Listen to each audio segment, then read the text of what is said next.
Hi, hello, namaskara, and welcome to EU Media Enrichment Upliftment. And I am your Srivatsa. Today is episode number 9 from the lectures from Colombo to Almora by Swami Vivekananda. While Swamiji continued his sojourn in the East, after Sivaganga, Manamadura, and Madura, he travelled to an important destination called Kumbakonam.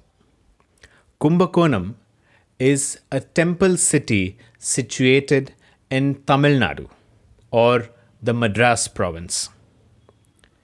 This speech is indeed one of the greatest speech ever given by Swami Vivekananda. This speech and this episode is episode number 9, The Mission of the Vedanta.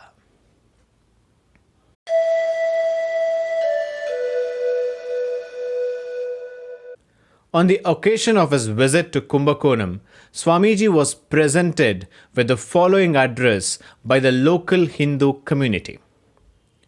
Revered Swamin, on behalf of the Hindu inhabitants of this ancient and religiously important town of Kumbakonam, we request permission to offer you a most hearty welcome on your return from the Western world to our own holy land of great temples and famous saints and sages. We are highly thankful to God for the remarkable success of your religious mission in America and in Europe, and for His having enabled you to impress upon the choicest representatives of the world's great religions assembled at Chicago that both the Hindu philosophy and the religion are so broad and so rationally Catholic as to have in them the power to exalt and to harmonize all the ideas of God and of human spirituality. The conviction that the cause of truth is always safe in hands of Him who is the life and soul of the universe has been for thousands of years part of our living faith. And if today we rejoice at the results of your holy work in Christian lands, it is because of the eyes of men in and outside of India are thereby being opened to the inestimable value of the spiritual heritage of the preeminently religious Hindu nation. The success of your work has naturally added great luster to the already renowned name of your great Guru. It has also raised us in the estimation of the civilized world. More than all, it has made us feel that we too as a people have a reason to be proud of achievements of our past, and that the absence of telling aggressiveness in our civilization is in no way a sign of its exhaust and decaying condition. With clear-sighted, devoted, and altogether unselfish workers like you in our midst, the future of the Hindu nation cannot but be bright and hopeful. May the God of the universe, who is also the great God of all nations, bestow on you health and long life, and make you increasingly strong and wise in discharge of your high and noble function as a worthy teacher of Hindu religion and philosophy. A second address was also presented by the Hindu students of the town, and then Swami delivered the following address on the mission of Vedanta. I repeat, the mission of the Vedanta. A very small amount of religious work performed brings a large amount of result. If this, the statement of the Gita, wanted an illustration, I am finding it every day the truth of that great saying in my humble life. My work has been very insignificant indeed, but the kindness and the cordiality of welcome that have met me at every step of my journey from Colombo to this city are simply beyond all expectation. Yet, at the same time, it is worthy of our traditions as Hindus. It is worthy of our race. For here we are, the Hindu race, whose vitality, whose life principle, whose very soul, as it were, is in religion. I have seen a little of the world, traveling among the races of the East and the West, and everywhere I find among nations one great ideal which forms the backbone, so to speak, of that race. With some is politics, with others it is social culture, others again may have intellectual culture, and so on for their national background. But this, our motherland, has religion and religion alone for its basis, for its backbone, for the bedrock upon which the whole building of its life has been based. Some of you may remember that in my reply to the kind address which the people of Madras sent over to me in America, I pointed out that the fact a peasant in India has, in many respects, a better religious education than many a gentleman in the West. And today, beyond all doubt, I myself am verifying my own words. There was a time when I did feel rather disconnected at the want of information among the masses of India and the lack of thirst among them for information. But now I understand it. Where their interest lies, there they are more eager for information than the masses of any other race that I have seen or have traveled among. Ask our peasants about the monumentous political changes in Europe, the upheavals that are going on in European society. They do not know anything of them, nor do they care to know. But the peasants, even in Ceylon, detached from India in many ways, cut off from the living interest of India, I found the very peasants working in the fields there were already acquainted with the fact that there has been a parliament of religions in America, and the Indian sannyasi had gone over there and that he had some success. Where, therefore, their interest is, there they are as eager for information as any other race, and religion is the one and sole interest of the people of India. I am not just now discussing whether it is good to have the vitality of race and religious ideals or political ideals, but so far it is clear that for good or for evil, our vitality is concentrated in our religion. You cannot change it, you cannot destroy it and put it its place another. You cannot transplant a large growing tree from one soil to another and make it immediately take root there. For good or for evil, the religious ideals have been flowing into India for thousands of years. For good or for evil, the Indian atmosphere has been filled with ideas of religion for shining scores of centuries. For good or for evil, we have been born and brought up in the very midst of these ideas of religion, till it has entered into our very blood and tingled with every drop in our veins and has become one with our constitution, become the very vitality of our lives. Can you give such religion up without the rousing of the same energy in reaction, without filling the channel which that mighty river has cut out to itself in the course of thousands of years? Do you want that the Ganga should go back to its icy bed and begin a new course? Even if that were possible, it would be impossible for this country to give up her characteristic course of religious life and take up for herself a new career of politics or something else. You can work only under the law of least resistance, and this religious line is the line of least resistance in India. This is the line of life, this is the line of growth, and this is the line of well-being in India to the following track of religions. In the other countries, religion is only one of the many necessities in life To use a common illustration, I am in the habit of using my lady has many things in her parlor, and it is the fashion nowadays to have a Japanese vase, and she must procure it. It does not look well to be without it. So my lady or my gentleman has many other occupations in life, and also a little bit of religion must come in to complete it. Consequently, he or she has a little religion. Politics, social improvement, in one word, this world is the goal of mankind in the West. And God and religion come in quietly as helpers to attain that goal. Their God is, so to speak, the being who helps to cleanse and to furnish the world for them. That is apparently all the value of God for them.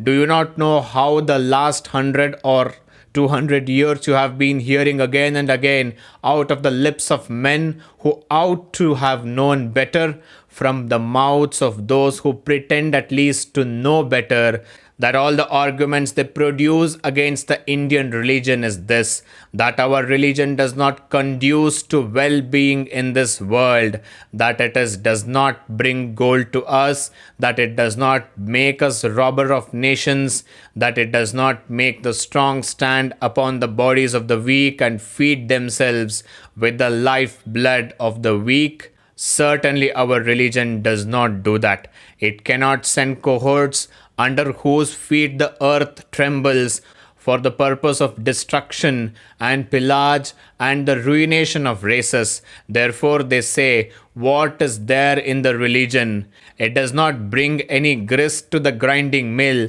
any strength to the muscles. What is there in such religion?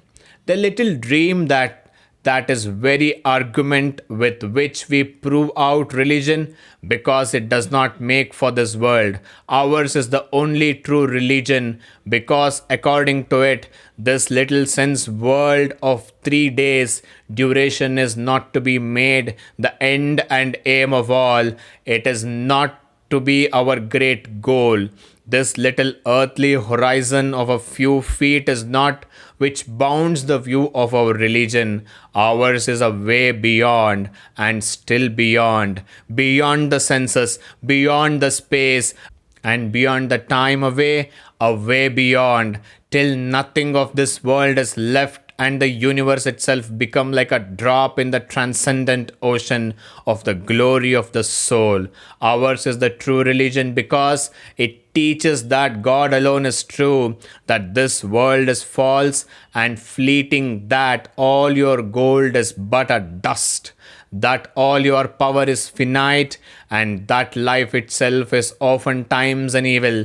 Therefore it is that ours is the true religion. Ours is the true religion because, above all, it teaches renunciation and stands up with the wisdom of ages to tell and declare the nations who are mere children of yesterday, and in comparison with us Hindus, who own the hoary antiquity of the wisdom discovered by our ancestors here in India, to tell them in plain words, children, you are slaves of these senses. There is only finiteness in the senses. There is only ruination in the senses. That 3 short days of luxury here bring only ruin at last. Give it all up. Renounce the love of the senses and of the world. That is the way of religion.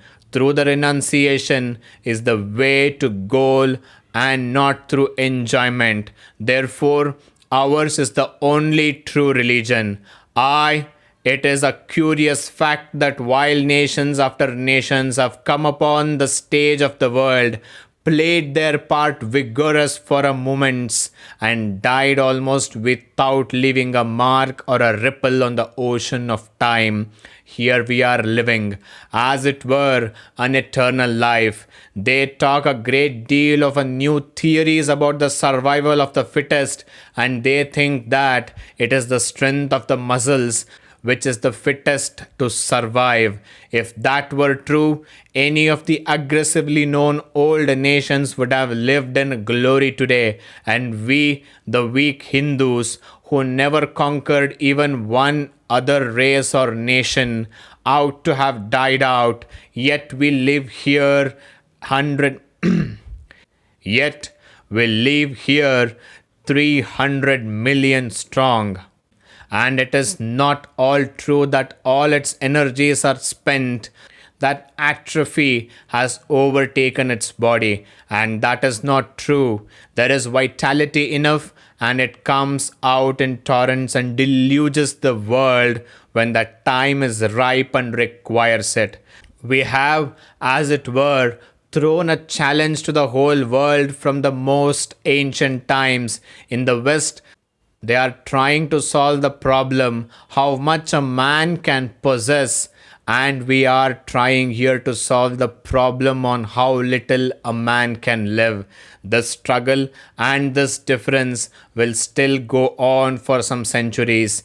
But if history has any truth in it, and if prognostications ever prove, it must be that those who train themselves to live on the least and control themselves well will in the end gain the battle, and that those who run after enjoyment and luxury, however vigorous they may seem for the moment, will have to die and become annihilated.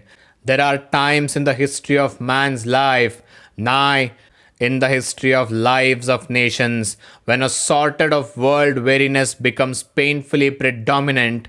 It seems that such a tide of world weariness has come upon the Western world. There too, they have their thinkers, great men, and they are already finding it out that this race after gold and power is all vanity of vanities. Many, nay, most of the cultured men and women there are already weary of this competition, this struggle, this brutality of their commercial civilization, and they are looking forward towards something better. There is a class which still clings on to political and social changes as the only panacea for their evils in Europe. But among the great thinkers there, other ideals are growing. They have found out that no amount of political or social manipulation of human conditions can cure the evils of life. It is a change of the soul itself for the better that alone will curse the evils of life. No amount of force or government or legislative cruelty will change the conditions of a race, but it is a spiritual culture and ethical culture alone that can change the world racial tendencies for the better. Thus, these races of the West are eager for some new thought, for some new philosophy and religion they have had. Christianity, although good and glorious in many respects, has been imperfectly understood, and is, as understood hitherto, found to be insufficient. The thoughtful men of the West in our ancient philosophy, especially in the Vedanta, the new impulse of thought they are seeking, the very spiritual food and drink for which they are hungering and thirsting, and it is no wonder that this is so. I have become used to hear all sorts of wonderful claims put forward in favor of every religion under the sun. You have also heard, quite within recent times, the claims put forward by Dr. Barrows, a great friend of mine, that Christianity is the only universal religion. Let me consider this question a while and lay before you my reasons why I think that it is Vedanta and Vedanta alone that can become the universal religion of man, and that no others is fitted for the role. Expecting our own, all other great religions in the world are inevitably connected with the life or lives of one or more of their founders. All their theories and their teachings, their doctrines and their ethics are built round the life of a personal founder from whom they get their sanction, their authority, and their power. And strangely enough, upon the historicity of the founder's life is built, as it were, all the fabric of such religions. If there is one blow dealt to the historicity of that life, as has been in the case of modern times with the lives of almost all the so-called founders of the religion, we know that half of the details of such lives is not now seriously believed in, and that the other half is seriously doubted. If this becomes the case, if that rock of historicity, as they pretend to call it, is shaken and shattered, the whole building crumbles down, broken absolutely, never to regain its lost status. Every one of the great religions in the world, expecting our own, is built upon such historical characters, but ours rests upon the principles. There is no man or woman who can claim to have created Vedas. They are the embodiment of eternal principles. The sages discovered them, and now then the names of these sages are mentioned. Just their names, we do not even know who or what they were. In many cases, we do not know who their fathers were, and almost in every case, we do not know when and where they were born. But what cared they, these sages, for their names? They were the preachers of principles, and they themselves, so far as they went, tried to become illustrations of the principles they preached. At the same time, just as our God is an impersonal and yet a personal God, just as our God is an impersonal and yet a personal God, so is our religion a most intensely impersonal one, a religion based upon principles and yet with an infinite scope for the place of persons. Of what religion gives you more incarnations, more prophets and more seers, and still waits for infinitely more? The Bhagavad Gita says the incarnations are infinite, leaving ample scope for as many as you like to come. Therefore, if any one or more of these persons in India's religious history, any one or more of these incarnations, and any one or more of our prophets proved not to have been historical, it does not injure our religion at all. Even then it remains firm as ever, because it is based upon principles and not upon the persons. It is in vain we try to gather all the principles of the world around a single personality. It is difficult to make them gather together even round eternal and universal principles. If it ever becomes possible to bring the largest portion of humanity to one way of thinking in regard to religion, mark you, it must be always through principles and not through persons. Yet, as I have said, our religion has ample scope for the authority and influence of persons. There is that most wonderful theory of Ishta, which gives you the fullest and the freest choice possible amongst these great religious personalities. You may take up any one of their prophets or teachers as your guide and the object of your special adoration. You are even allowed to think that he whom you have chosen is the greatest of the prophets, greatest of the all avatars. There is no harm in that, but you must keep to a firm background of eternally true principles. The strange fact here is that the power of our incarnations has been holding good with us only so far as they are illustrations of the principles in the Vedas.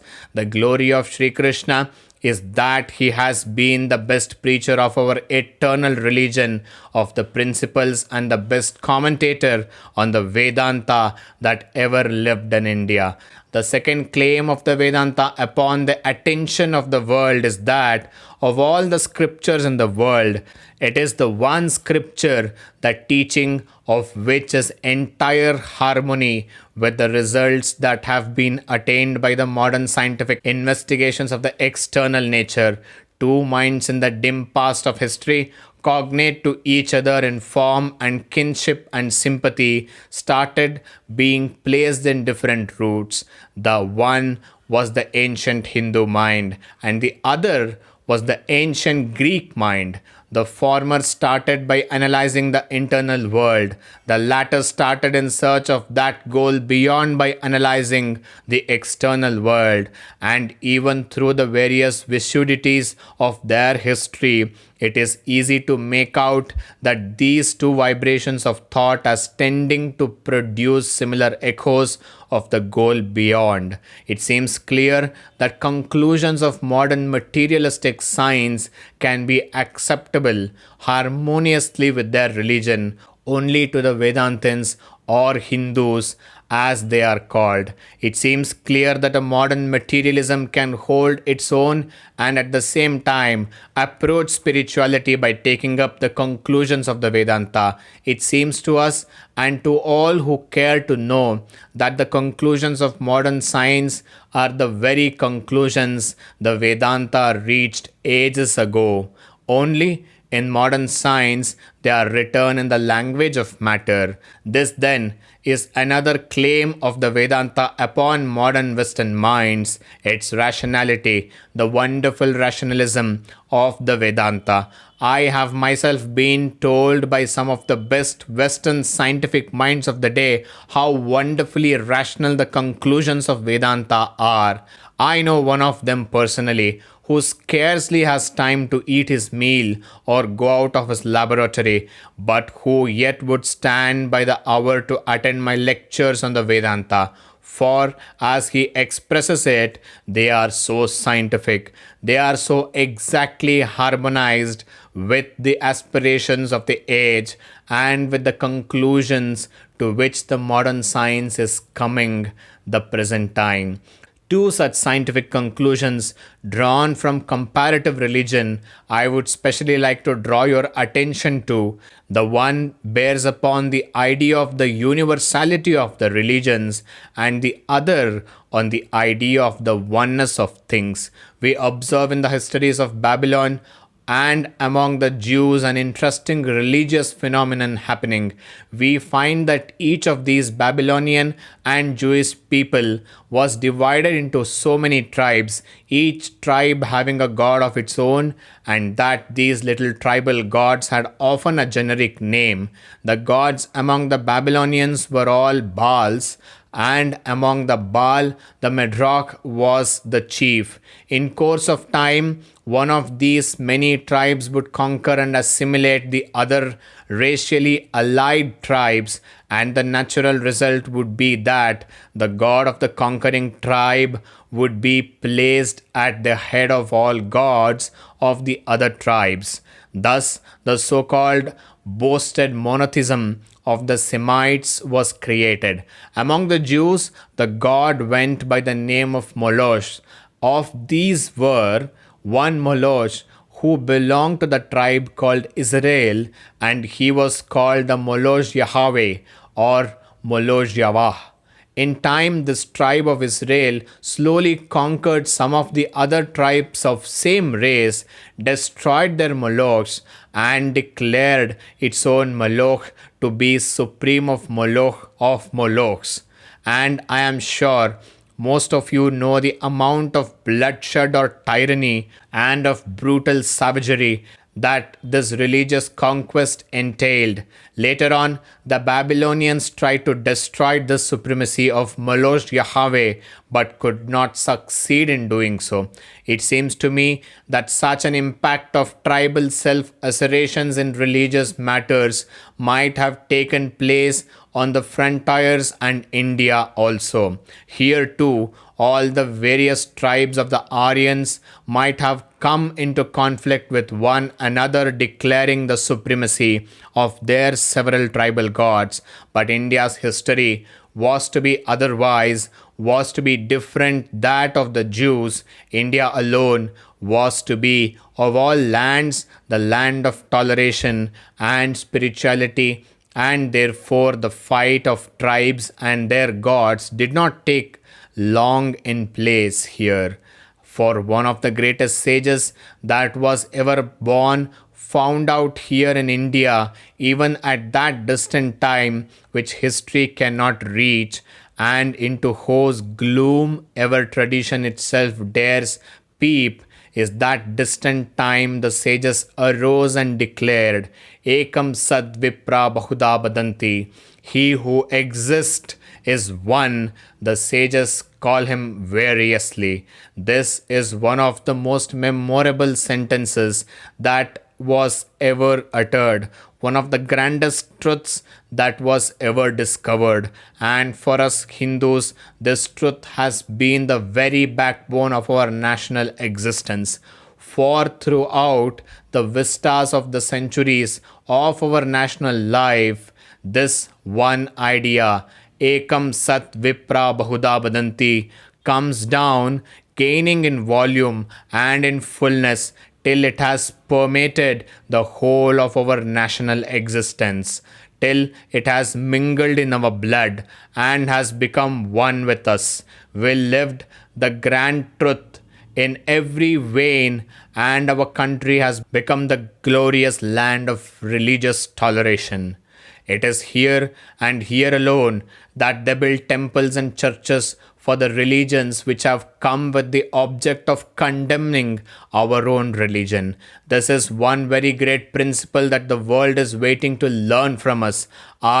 You little know how much of intolerance is yet abroad. It struck me more than once that I should have to leave my bones on foreign shores owing to the prevalence of religious intolerance. Killing a man is nothing for religion's sake. Tomorrow they may do it in the very heart of the boasted civilization of the West, if today they are not really doing so.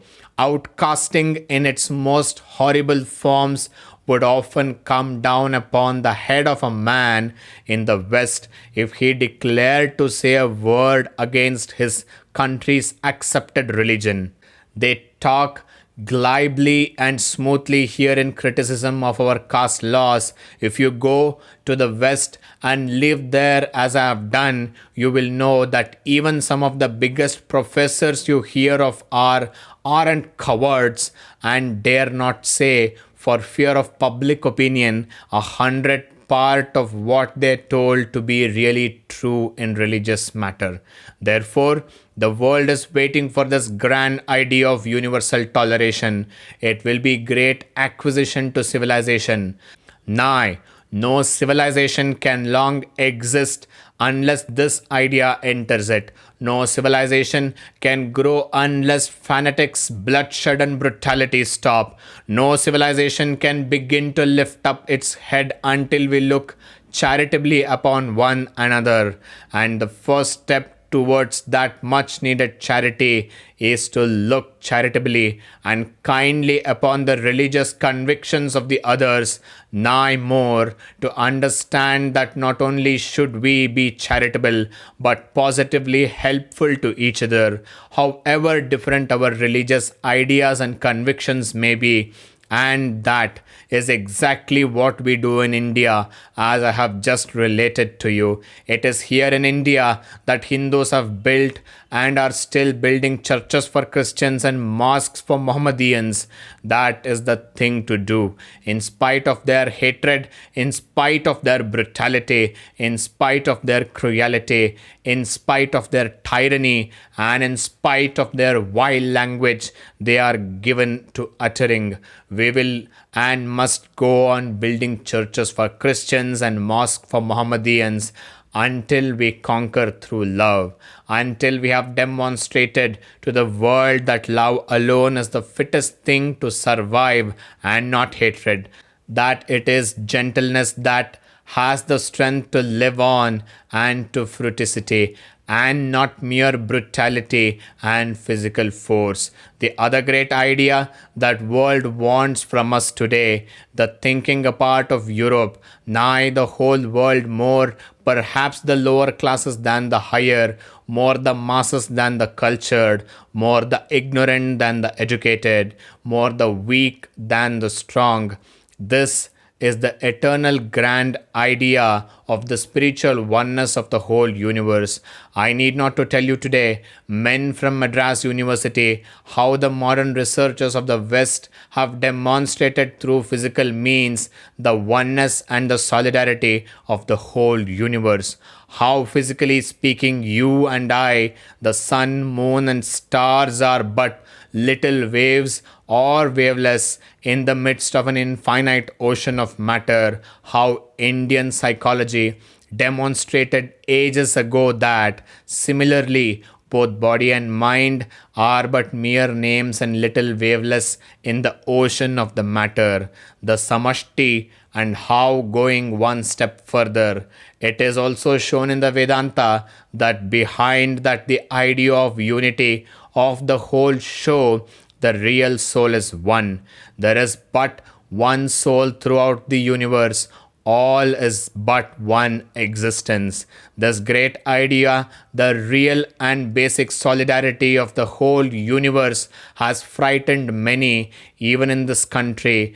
It even now finds sometimes more opponents than adherents. I tell you, nevertheless, that it is the one great life-giving idea which the world wants from us today, and which the mute masses of India want for their uplifting. For none can regenerate this land of ours without the practical application and effective operation of this ideal of the oneness of things. The rational West is earnestly bent upon seeking out the rationality, the raison d'etre of all philosophy and its ethics, and you all knew well that ethics cannot be derived from the mere sanction of any personage, however great and divine he may have been. Such an explanation of the authority of ethics appeals no more to the highest of the world's thinkers. They want something more than human sanction for ethical and moral codes to be binding. They want some eternal principle of the truth as the sanctions of ethics. And where is that eternal sanction to be found except in the only infinite reality that exists in you and in me and in all, in the self, in the soul? The infinite oneness of the soul is the eternal sanction of all morality. That you and I are not only brothers. Every literature voicing man's struggle towards freedom has preached that for you, but that you and I are really one. This is the dictate of Indian philosophy. This oneness is the rationale of all ethics, of all spirituality. Europe wants it today just as much as our downtrodden masses do. And this great principle is even now unconsciously forming the basis of all latest political and social aspirations that are coming up in England, in Germany, in France, and in America. And mark it, my friends, that in and through all the literature voicing man's struggle towards freedom, towards universal freedom, again and again you find the Indian Vedantic ideals coming out prominently. In some cases, the writers who does not know the source of their inspiration, in some cases they try to appear very original, and a few there are bold and grateful enough to mention the source and acknowledge their indebtedness to it. When I was in America, I heard once that the complaint made that I was preaching too much of Advaita and too little of dualism. I know that what grandeur, what oceans of love, what infinite ecstatic blessing and joy there are in dualistic love theories of worship and religion. I know it all, but this is not the time with us to weep even in joy. We have had weeping enough. No more is this the time for us to becoming soft. This softness has been with us till we have become like the masses of cotton and are dead. What our country now wants are muscles of iron and nerves of the steel, gigantic wills which nothing can resist, which can penetrate into the mysteries of the secrets of the universe and will accomplish their purpose in any fashion, even if it meant going down to the bottom of the ocean and meeting death face to face. That is what we want, and that can only be created, established, and strengthened by understanding and realizing the ideal of the Advaita, the ideal of the oneness of all, faith, faith, and faith in ourselves, faith, faith, faith in God. This is the secret of greatness. If you have faith in all 330 millions of your mythological gods and in all the gods which foreigners have now and again introduced into your midst and still have no faith in yourselves, there is no salvation for you.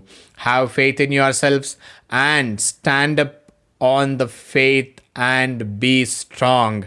That is what we need.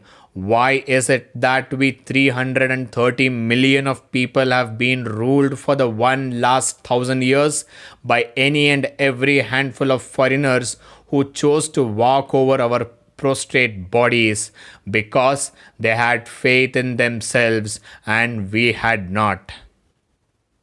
What did I learn in the West? And what did I see behind those frothy sayings of the Christian sects repeating that the man was fallen and hopelessly fallen sinner? There I saw that the inside that national hearts of both Europe and America resides the tremendous power of the men's faith in themselves. An English boy will tell you, I am an Englishman and I can do anything. The American boy will tell you the same thing, and so will any European boy. Can our boys say the same thing here? No, nor even the boys' fathers. We have lost faith in ourselves. Therefore, to preach the Advaita, the aspect of Vedanta, is necessary to rouse up the hearts of men, to show them the glory of their souls. It is therefore that I preach Advaita, and I do so not as a sectarian, but upon universal and widely acceptable grounds. It is easy to find out the way of reconciliation that will not hurt the dualist or the qualified monist. There is not one system in India which does not hold the doctrine that God is within, that the divinity resides within all things. Every one of our Vedic systems admits that all purity and perfection and strength are in the souls already. According to me, this perfection sometimes becomes, as it were, contracted, and at the times it becomes expanded again. Yet it is there. According to the Advaita, it neither contracts nor expands, but becomes hidden and uncovered now and again. Pretty much the same thing in effect. That one may be more logical statement, the other may not be. But as a result, the practical conclusions both are about the same, and this is the one central idea which the world stands in need of, and nowhere is the want more felt than in this our own motherland. My friends, I must tell you a few harsh truths. I read in the newspaper how when one of our fellows is murdered or ill-treated by an Englishman, howls to go up all over the country. I read and I weep, and the next moment comes to my mind the question, who is responsible for it all? As a Vedantist, I cannot but put that question to myself. The Hindu is a man of introspection. He wants to see the things in and through himself, through the subjective vision. I therefore ask myself, who is responsible? And the answers come every time, not the English. No, they are not responsible. It is we who are responsible for all our misery and all our degradation, and we alone are responsible. Our aristocratic ancestors went on trading the common masses of our country underfoot till they become helpless, till under the torment the poor Poor people nearly forgot that they were human beings. They have been compelled to be merely hewers of the wood and drawers of the waters for centuries. So much so that they are made to believe that they are born as slaves, born as hewers of wood and drawers of water. With all our boasted education of modern times, if anybody say a kind word for them, I often find out our men shrink at once from the duty of lifting them up. These poor downtrodden people, not only so, but I also find that all sorts of most dominical and brutal arguments culled from the crude ideas of hereditary transmissions and the other such gibberish from the Western world are brought forward in order to brutalize and tyrannize over the poor. All the more at the Parliament of Religions America, there came among others a young man, a born Negro, a real African Negro, and he made a beautiful speech.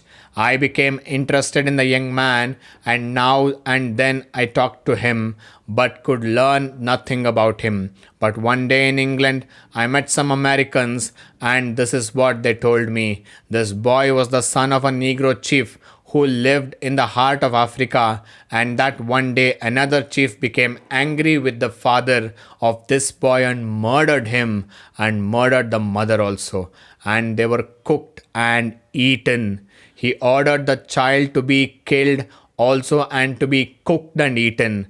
But the boy fled after passing through a great hardships, and having traveled a distance of several hundreds of miles, he reached the seashore, and there he was taken into an American vessel and brought over to America, and this boy made that speech. After that, what was I to think of your doctrine of heredity?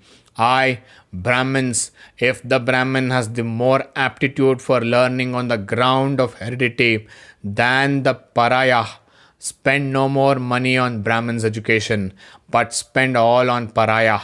Give it to the weak, for there all the gifts is needed. If the Brahmin is born clever, he can educate himself without help.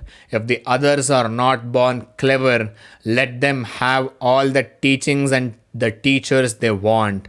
This is justice and reason as I understand it. Our poor people, these downtrodden masses of India, therefore requires to hear and to know what they really are.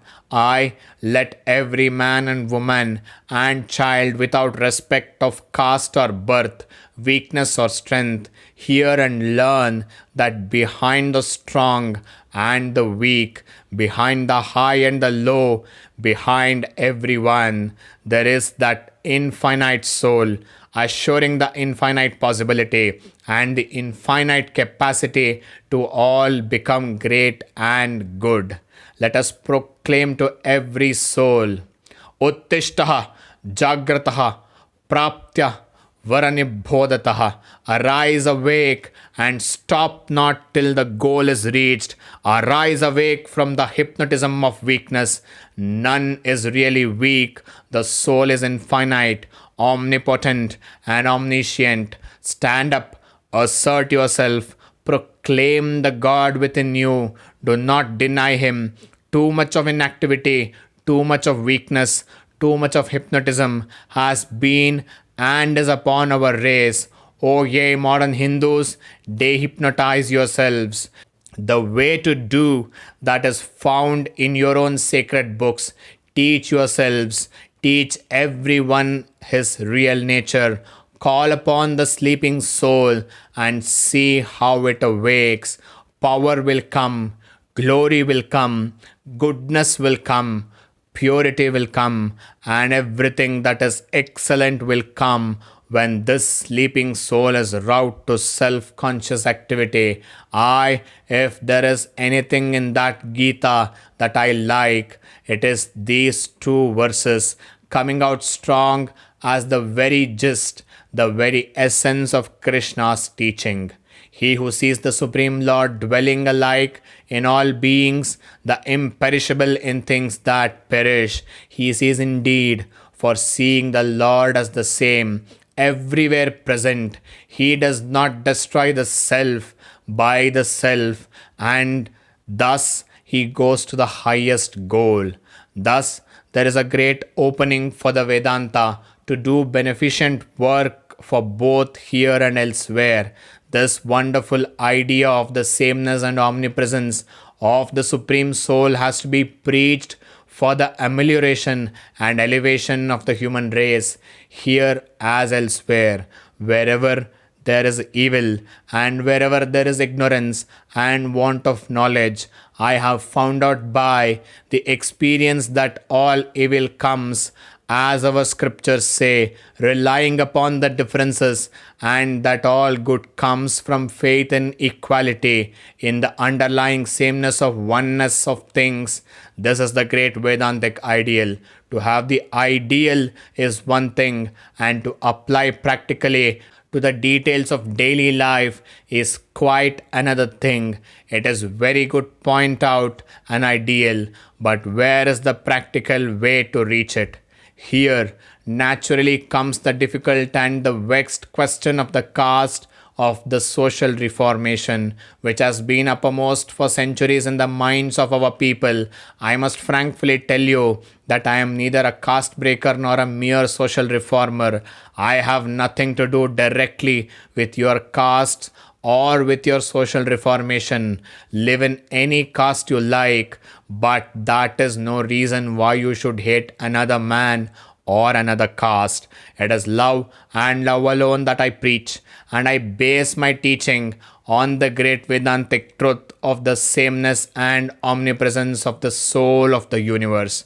For nearly the past 100 years, our country has been flooded with social reforms and various social reforms proposal.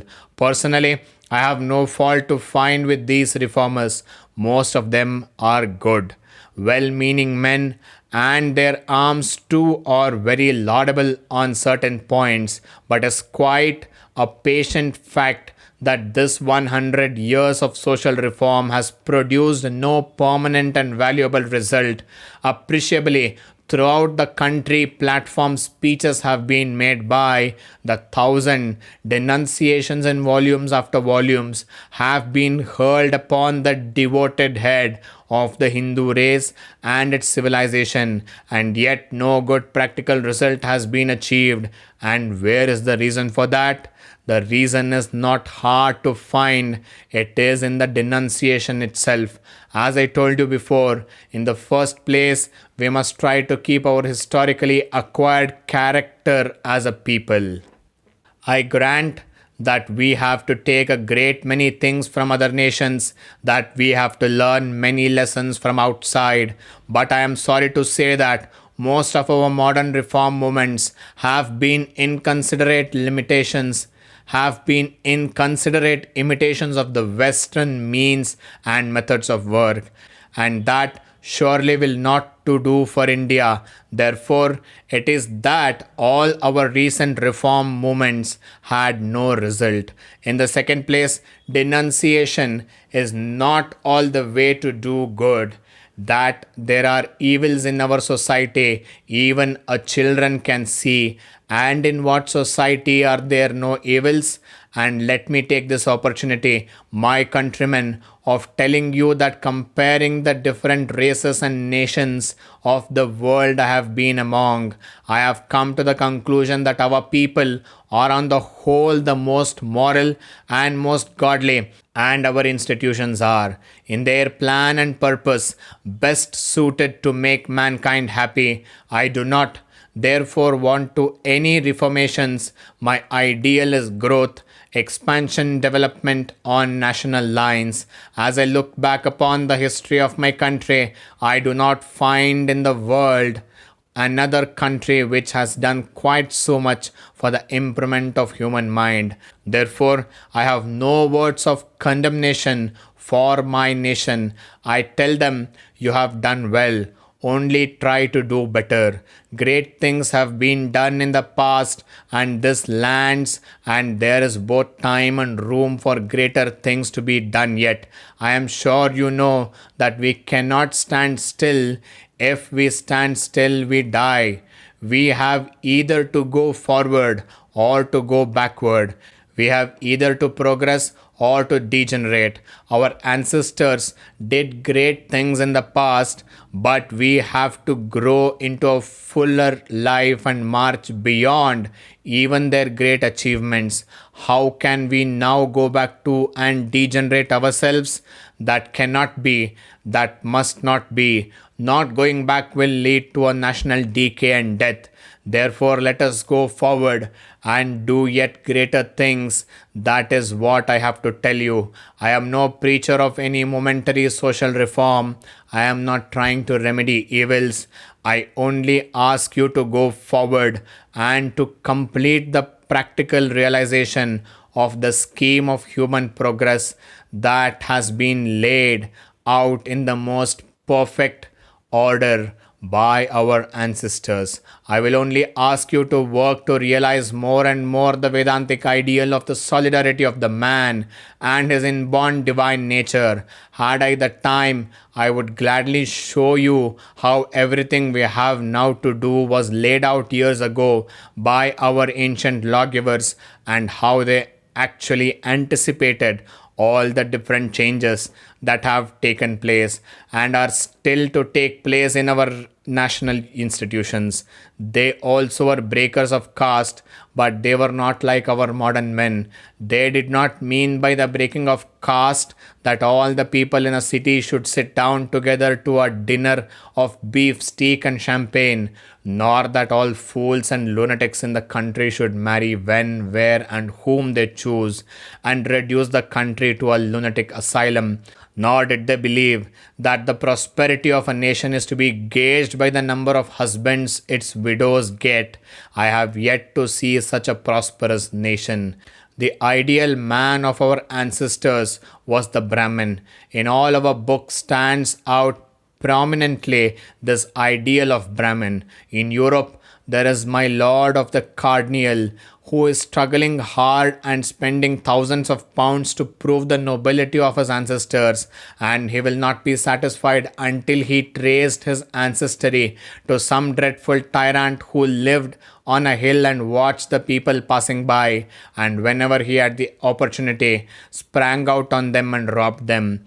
That was the business of these nobility bestowing ancestors, and my Lord Cardinal is not satisfied until he can trace his ancestry to one of these in India. On the other hand, the greatest princes seek to other their descent to some ancient sages who dressed in a bit of a loin cloth, lived in a forest, eating roots and studying the Vedas.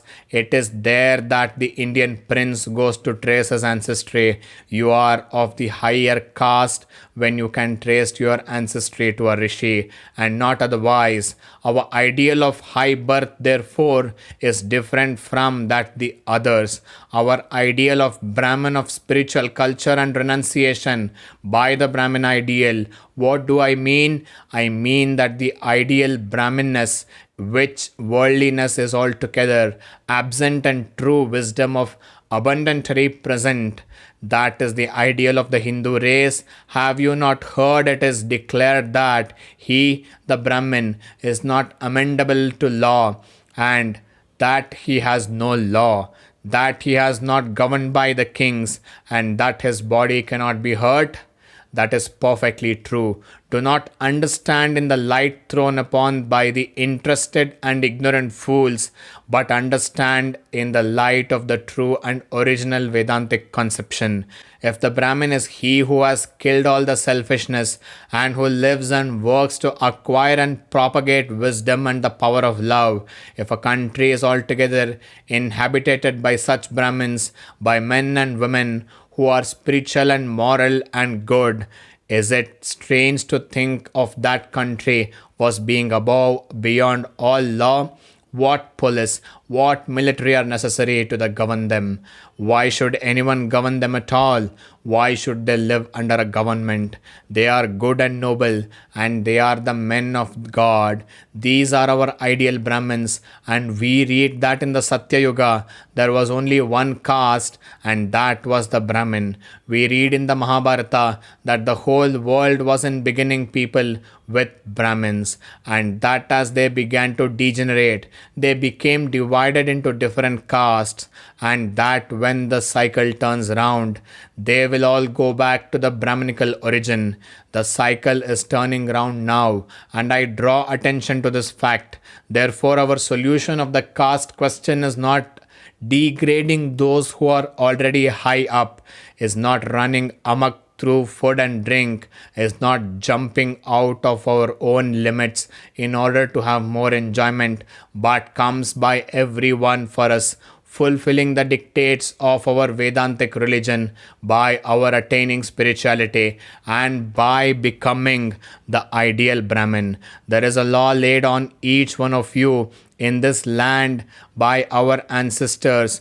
Whether you are Aryans or non-Aryans, Rishis or Brahmins, or the very lowest outcasts, the command is the same to you all, that you must make progress without stopping, and that from the highest man to the lowest pariah, everyone in this country has to try and become the ideal Brahmin.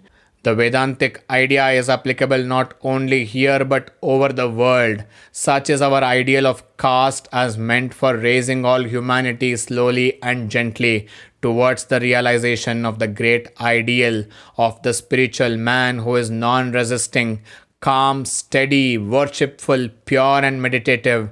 In that ideal there is God. How are these things to be brought about? I must again draw your attention to the fact that cursing and vilifying and abusing do not and cannot produce anything good. They have been tried for years and years, and no valuable result has been obtained.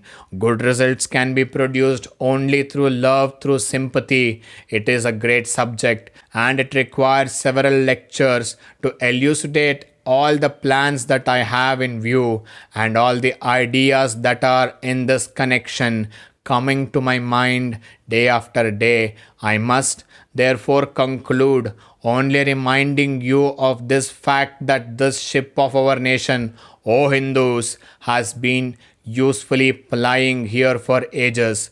Today perhaps it has sprung a leak.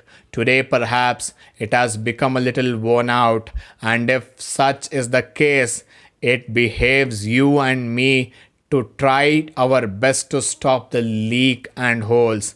Let us tell our countrymen of the danger.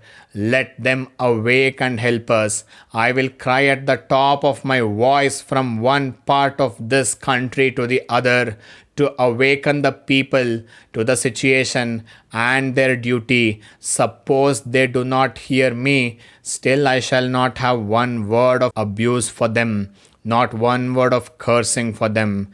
Great has been our nation's work in the past, and if we cannot do greater things in the future, let us have this consolation that we can sink and die together in peace. Be patriots. Love the race which has done such great things for you and for us in the past. The more I compare the notes, the more I love you. My fellow countrymen, you are good and pure and gentle. You have always been tyrannized over, and such is the irony of this material world of Maya. Never mind that. The spirit will triumph in the long run. In the meanwhile, let us work and let us not abuse our country. Let us not curse and abuse the weather-beaten and work-worn institutions of the thrice holy motherland. Have no world of condemnation even for those most superstitious and the most irrational and of its institutions, for they also must have severed some good in the past. Remember always that there is not in the world in any country whose institutions are really better in their aims and objects than the institutions of this land. I have seen castes in most every country in the world, but nowhere there is a plan and purpose so glorious as here.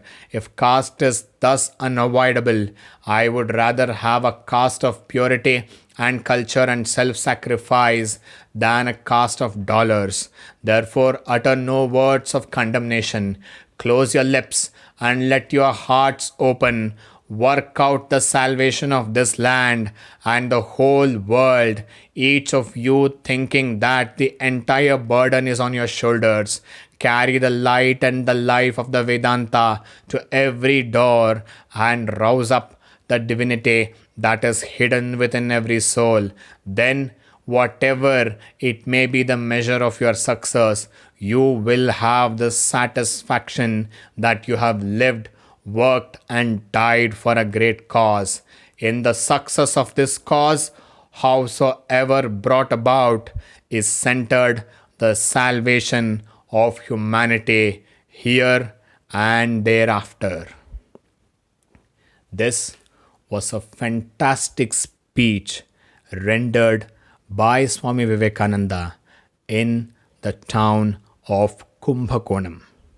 And this was the speech, the greatest speech of the mission of Vedanta. We will come back with next week with new episode. Stay tuned for EU Media enrichment and upliftment. Thank you.